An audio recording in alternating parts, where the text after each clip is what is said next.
So you're helping with people catch up though, and that's kind of how we were initially introduced. Is your series "Things Not to Say to a Caregiver"? Before we really dive into that, though, when you're on this caregiving journey for your mom, one, obviously it's extremely emotional, it's difficult, and eventually, that caregiving journey does come to an end, sadly. When did you decide, what, I'm going to continue advocacy and, commit myself to the caregiving space and helping other caregivers? A lot of people kind of return and go back to what life was somewhat like before they became a family caregiver, but you decided to kind of stay in the thick of it. What led you to want to stay in the thick of these things? Well, I call myself an accidental advocate because I didn't even know that I was advocating. I was just speaking the truth and quite boldly, probably.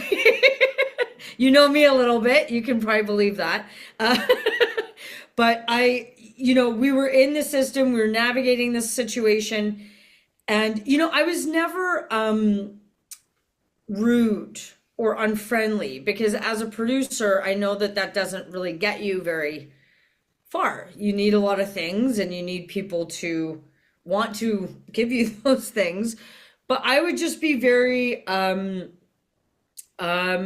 curious and point things out that were true.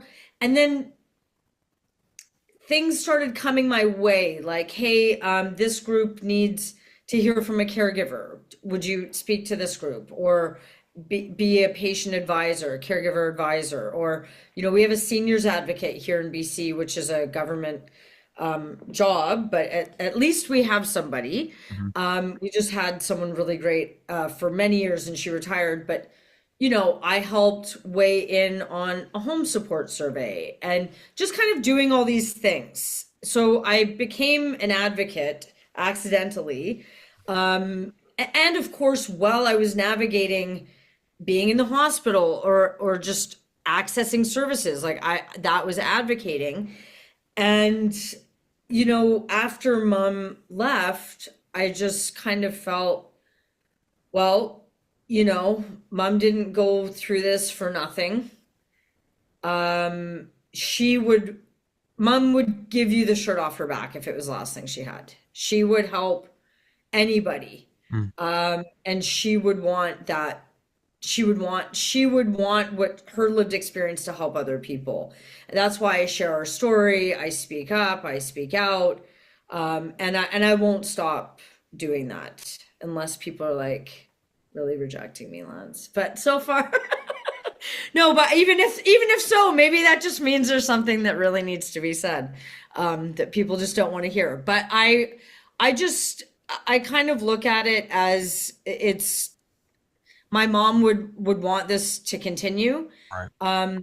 I have more time now, that I'm not a 24/7 caregiver, so I have more ability to do that. And so many people did come out of the woodworks and help us in little ways. And we're all going to need care.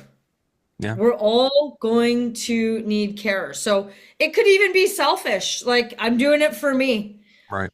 Like in 20 years, I might be there too, or less. You never know. So we really need things to change as a society.